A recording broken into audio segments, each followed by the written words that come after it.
নমস্কার শ্রোতা বন্ধুরা, আজ আপনারা শুনতে চলেছেন শ্রী সুকুমার রায়ের লেখা ছোট গল্প দুই বন্ধু।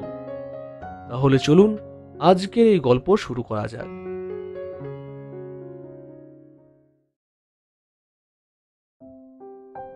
এক ছিল মহাজন, আরেক ছিল সওদাগর। দুজনে ভারী ভাব। একদিন মহাজন এক থলি মোহর নিয়ে তার বন্ধুকে বলল, ভাই, কদিনের জন্য শ্বশুর বাড়ি যাচ্ছি, আমার কিছু টাকা তোমার কাছে রাখতে পারবে? সওদাগর বলল, পারবো না কেন? তবে কি জানো, পরের টাকা হাতে রাখা আমি পছন্দ করি না। তুমি বন্ধু মানুষ, তোমাকে আর বলবার কি আছে? আমার ওই সিন্দুকটি খুলে তুমি নিজেই তার মধ্যে তোমার টাকাটা রেখে দাও, আমি ও টাকা ছোবো না। তখন মহাজন তার থলে ভরা মোহর সেই সওদাগরের সিন্দুকের মধ্যে রেখে নিশ্চিন্ত মনে বাড়ি গেল। এদিকে হয়েছে কি, বন্ধু যাওয়ার পরে সওদাগরের মনটা কেমন উসখুস করছে। সে কেবলই ওই টাকার কথা ভাবছে, আর তার মনে হচ্ছে যে বন্ধু না জানি কত কি রেখে গেছে, একবার খুলে দেখতে দোষ কি। এই ভেবে সে সিন্দুকের ভিতর উঁকি মেরে থলিটা খুলে দেখল। থলি ভরা চকচকে মোহর।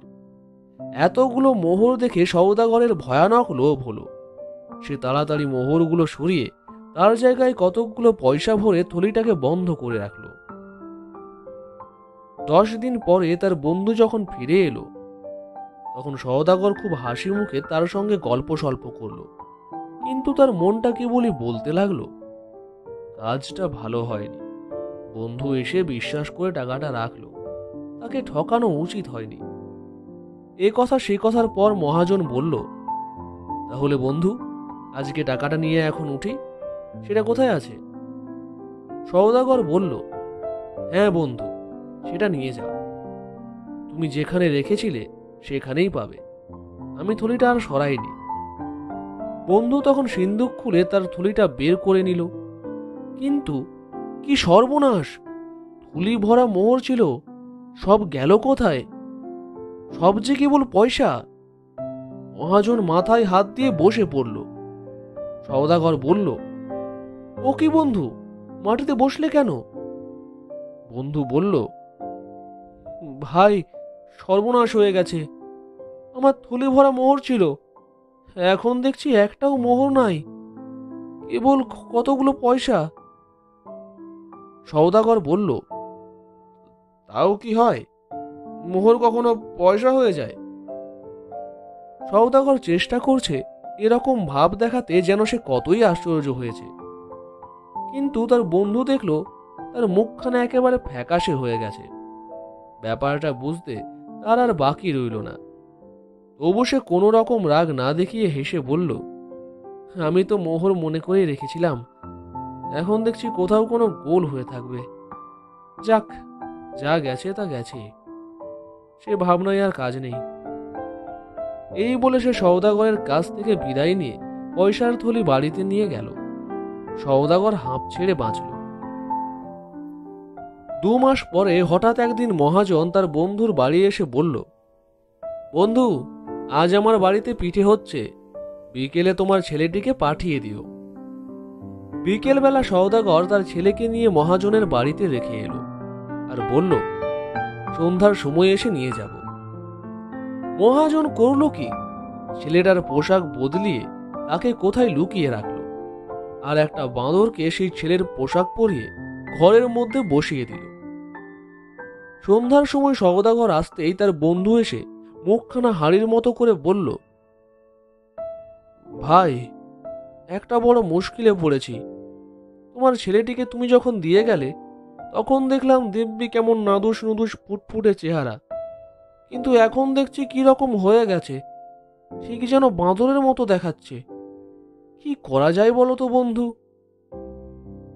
ব্যাপার দেখে সওদাগরের তো চক্ষু স্থির। সে বলল, কি পাগলের মতো বকছো? মানুষ কখনো বাঁদর হয়ে যায়? মহাজন অত্যন্ত ভালো মানুষের মতো বলল, কি জানি ভাই, আজকাল কি সব ভুতুড়ে কাণ্ড হচ্ছে, কিছু বুঝবার জো নেই। এই দেখো না, সেদিন আমার সোনার মোহরগুলো খামোখা বদলে সব তামার পয়সা হয়ে গেল। অদ্ভুত ব্যাপার। তখন সওদাগর রেগে বন্ধুকে গালাগালি দিয়ে কাজীর কাছে দৌড়ে গেল নালিশ করতে। কাজীর হুকুমে চার চার পেয়াদা এসে মহাজনকে পাকড়াও করে কাজীর সামনে হাজির করল। কাজী বললেন, তুমি এর ছেলেকে নিয়ে কি করেছ? শুনে চোখ দুটো গোল করে মস্ত বড় হাঁ করে মহাজন বলল, আমি আমি মুখ্য সূক্ষ্ম মানুষ, আমি কি অত সব বুঝতে পারি হুজুর? ওর বাড়িতে মোহর রাখলাম, 10 দিনে সব পয়সা হয়ে গেল। আবার দেখুন, ওর ছেলেটা আমার বাড়িতে আসতে না আসতেই ল্যাজ ট্যাজ গজিয়ে দস্তুর মতো বাঁদর হয়ে উঠেছে। কি রকম যে হচ্ছে, আমার বোধ হয় সব ভুতুড়ে কাণ্ড। এই বলে সে কাজীকে লম্বা লম্বা সেলাম করতে লাগলো। কাজীও চালাক লোক, ব্যাপার বুঝতে তার বাকি রইল না। তিনি বললেন, আচ্ছা, তোমরা ঘরে যাও, আমি দৈবজ্ঞ ফকির ডাকিয়ে মন্ত্র পড়ে ভূত ঝাড়িয়ে সব শায়েস্তা করছি। তোমার পয়সার থলি ওর কাছে দাও, আর তোমার বাঁদর ছেলেকে এর কাছেই রাখো। কাল সকালের মধ্যে যদি সব ঠিক না হয়, তবে বুঝবো এতে তোমাদের কারোর শয়তানি আছে। সাবধান, তাহলে তোমার পয়সাও পাবে না, মোহরও পাবে না, আর তোমার ছেলে তো মরবেই। ছেলের বাপ মা খুড়ো জ্যাঠা সব শুদ্ধ মেরে সাবার করে দেব। সওদাগর পয়সার থলি সঙ্গে নিয়ে ভাবতে ভাবতে ঘরে চলল। মহাজন বাঁদর নিয়ে হাসতে হাসতে বাড়ি ফিরল। ভোর না হতেই সওদাগর থলির মধ্যে আবার মোহর ভরে মহাজনের বাড়ি গিয়ে বলছে, বন্ধু বন্ধু, কি আশ্চর্য দেখে যাও, তোমার পয়সাগুলো আবার সব মোহর হয়েছে। মহাজন বলল, তাই নাকি? কি আশ্চর্য, এদিকে সেই বাঁদরটাও আবার তোমার খোকা হয়ে গেছে।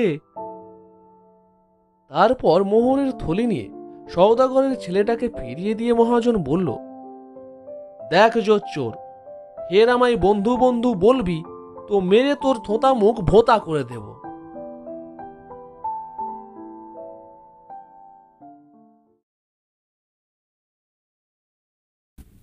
আশা করি আমার উপস্থাপনা আপনাদের ভালো লেগেছে। আপনি যদি বিভিন্ন ধরনের কবিতা বা সংলাপ শুনতে ভালোবাসেন, তবে অবশ্যই চ্যানেলটি সাবস্ক্রাইব করতে ভুলবেন না। ধন্যবাদ।